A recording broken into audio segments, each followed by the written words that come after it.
حریف را مغلوب کرد. به هر حال دوستان عزیز، با گزارش مستقیم خویش از جریان رقابت‌های مرحله یکم در دور اول ادامه خواهیم داد. همانطور که قبلا گفتم، در پهلوی من خواهد بود رستم باقیوف، یکی از پهلوانان نامی تاجیک که در صحنه رقابت‌های داخل جمهوری و خارج از کشور نیز استعداد خوب دارد و از شناخت پهلوانان ازبکستان است در این مسابقات حرف خواهیم زد و رستم باقیوف را با گزارش مستقیم خویش خوش آمد میگوییم. خوش آمدید. سلامت باشید.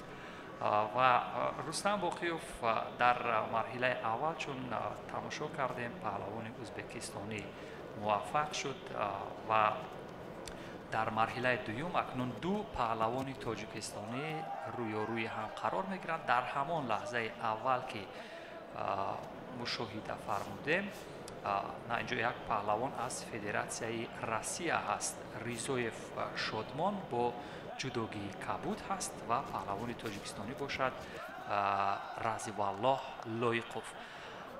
از نقطه نظر شما شناخته که نسبت به رضی الله دارید و این ورزشگر تاجیک تبار که از تیم فدراسیای روسیه برآمد میکند، در لحظه های اول مرحله قپیدن، گرفتن یا با حریف درگیری آنها را چگونه مشاهده کردید؟ مرحله اولی که آنها با هم در رفتند. مرحله اول پیش از همه با همه ورزشگران بسیار مشکل این مرحله اول است. اما لحظه اولی که دست به گریبان حریف میزنند، لحظه اولی که یکم رقابتی که در تمام مسابقات میبرد برای ورزشگر از همه مشکل ترین رقابت این رقابت یکم میباشد. بله. برای همین اول آنها با سراسیمه نشده، اگر شما اهمیت داده باشید، بله، با گرفتن زخوت، همون کومیکات یا همون قپیدن، مرحله قپیدن تلاش میکنند. گوشتین جدا هم که گوشتین است که کسی اولین شده میقپد، بله، او چی میشود؟ چی بگم؟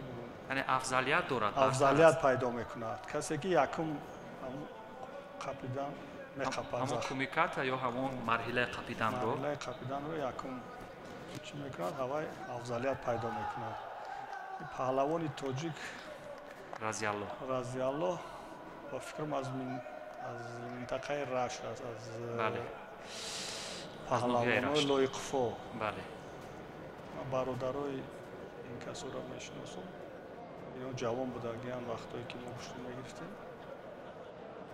پهلوان خوب است. یعنی از نقطه نظر فیزیکی که با آنها یعنی یگان مراتب شناخت نداره. فیزیکی از پهلوان روسیه یگان کمبودی نداره پهلوانی ما.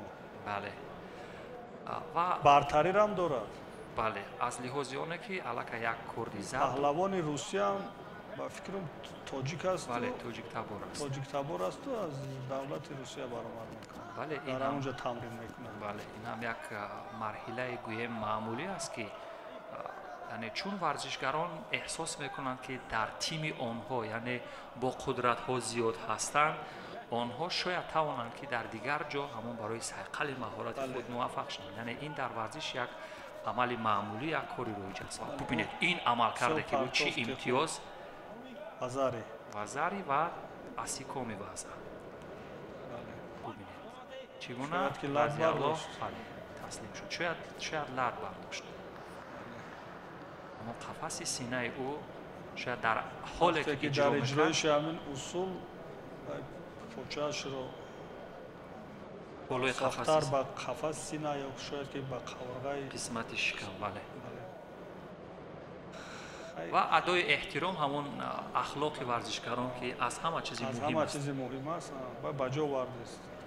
بله. پهلوان روسیه. بله، پهلوان روس شادمان ریزویف تاجیک تبار. بله، ببینید چگونه این تامای نگیرو. اگر یاد داشته باشید رسول باقیوف هم در پکین همین روش رو اجرا کرده بود. بله. رسول با درجه عالی در سطح عالی اجرا کرده. این اگر وزر گرفت ولی بعداً حریف رو تسلیم کرد. به همین روشی Tomoe Nage, ha?